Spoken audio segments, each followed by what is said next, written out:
Hi and welcome to my channel again. Today I'm going to make some predictions about Boris Johnson, and I'm making these predictions today on the 15th of July 2019.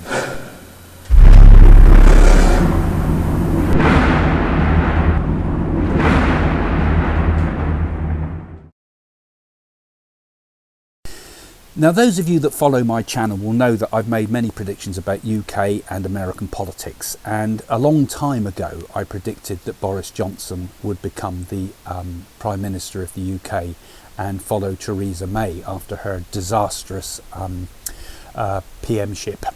Now, many of us are now wondering what's going to happen next. We're right at the point at the moment where Johnson is likely to become the Prime Minister of the UK. Very, very likely. I don't take a psychic to tell you that now, but you know, before it seemed pretty unusual. And so many of the things that I'm talking about now kind of are in the news, but many of them were also, I predicted, if you follow the channel, I predicted a long time ago, way before these were anything in the news to talk about these things whatsoever. So let's see what I can pick up for the coming premiership of Johnson. Now, one of the first things he's going to have to do when he comes to power very soon is form a cabinet.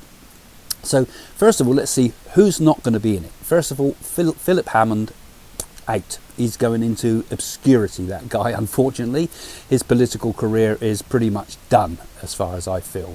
David Gauke, out. David Lidington, gone. Rory Stewart, gone. Greg Clark, no more. And Andrea Leadsom, I feel she could possibly hang on there a little bit in a position of power, but not as much as she would have liked.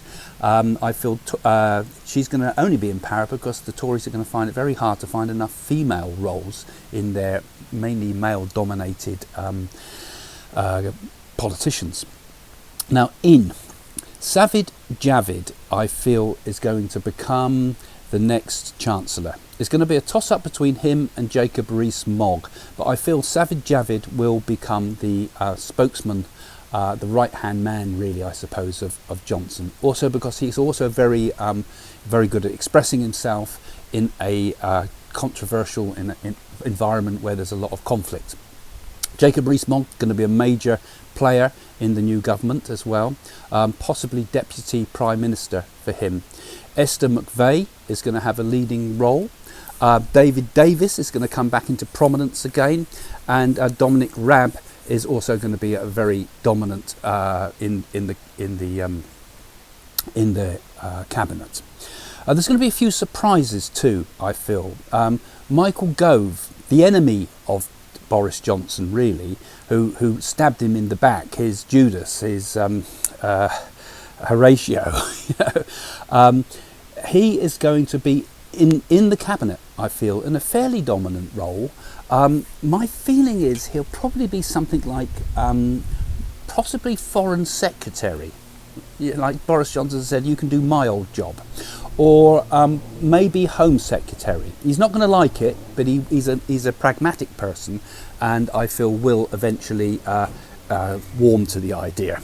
Okay, so there's going to be a few surprises like that. The big one that's coming up much later, not immediately, and I've mentioned this a number of times in the things I've done with you here, and I've said this a long way back, and there has been rumours of it now in the press, is that Nigel Farage will become part of the Tory party. Johnson is going to bring him on board. Farage is going to go in kicking and screaming, saying, no, it's not what I want, it's not what I want. But I feel he will take a job, possibly have some dealings with America, possibly even become the ambassador to America, perhaps. These are the sort of roles I see him beginning to fulfill. Now, the main thing that Johnson's going to do is he's going to consolidate the Tory party. Now, this is a big deal to have to do, but he's going to have to push it far to the right, really. I feel he's going to succeed in this, and everybody's still screaming, thinking it's all going to fall to bits, but I feel he will pull them together.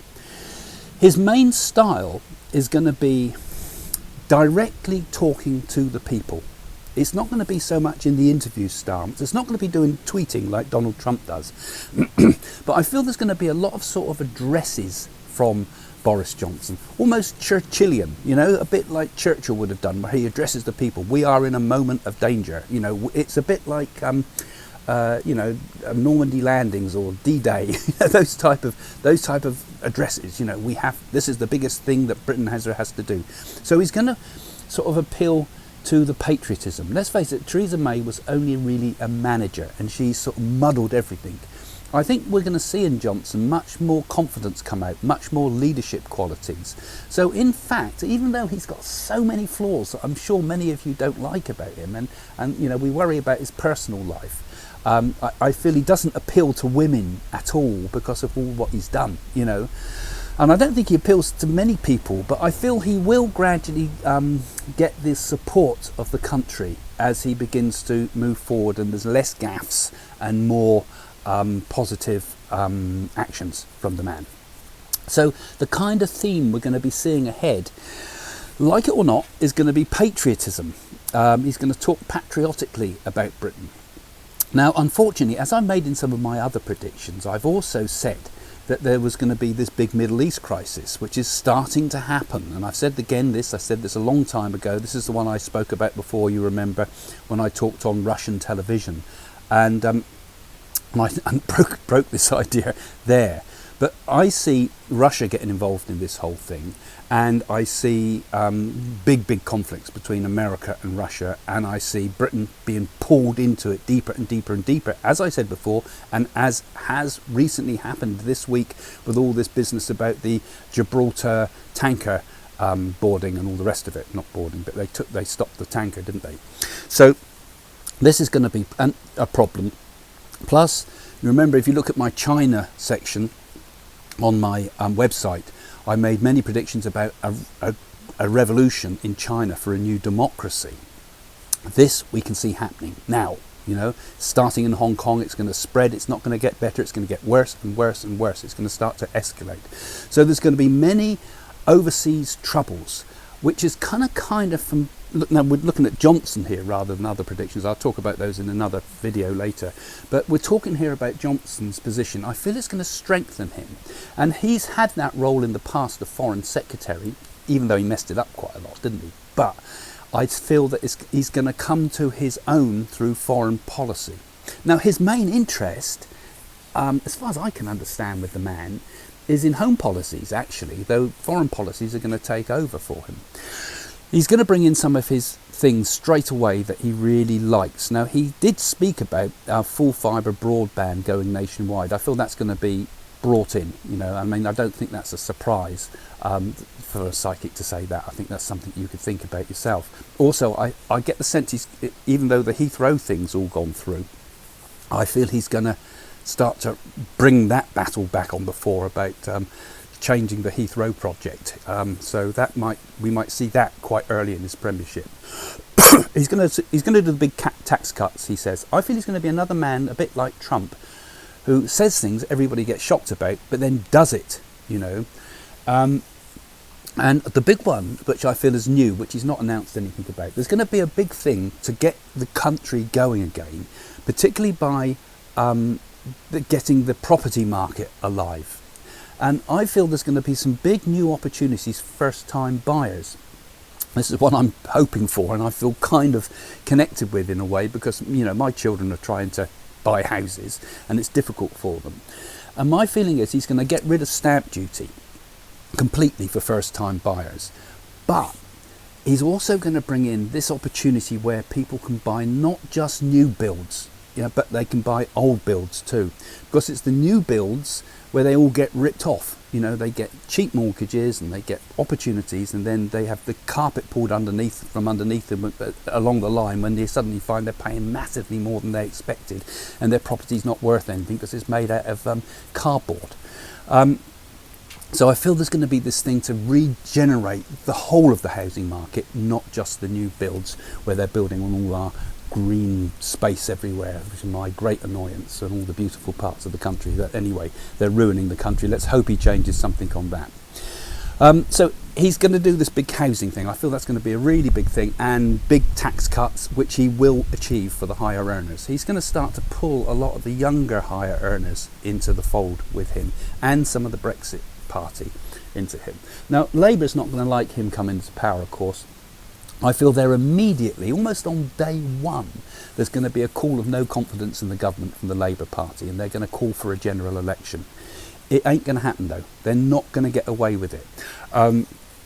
In fact, I think what's going to happen there with the Labour Party is I don't even think Jeremy Corbyn is going to fight the next election, you know.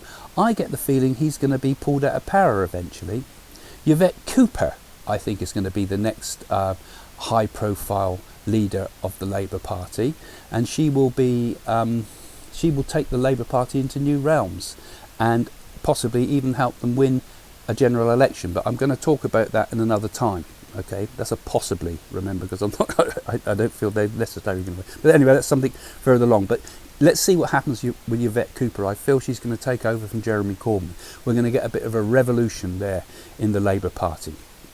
So there's not going to be a general election until after Brexit. It's going to be quite hard, I feel. Over the coming months, I feel we're going to see a real conflict of a push to end the conflicts between the internal conflicts within the party. So they all want a general election so they can battle it out. But I feel that Johnson is going to push it right to the edge. He's going to push it right the way through until after Brexit.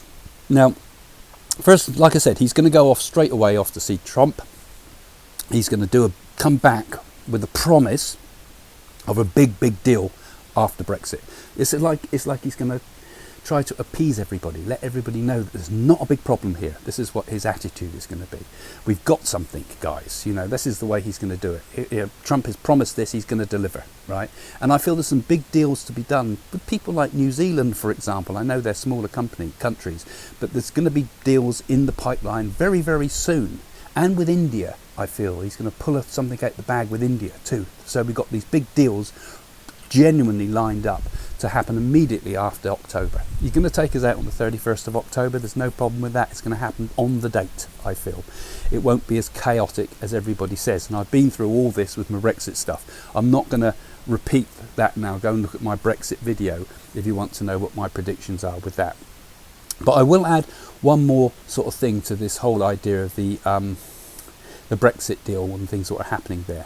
Now, you remember I said that Angela Merkel would come out of power. I said she would leave the German Chancellorship ages ago, and soon after I said that, she announced her retirement. And then I said that, but she's announced her retirement so much down the line, but I said it's going to be much sooner than that.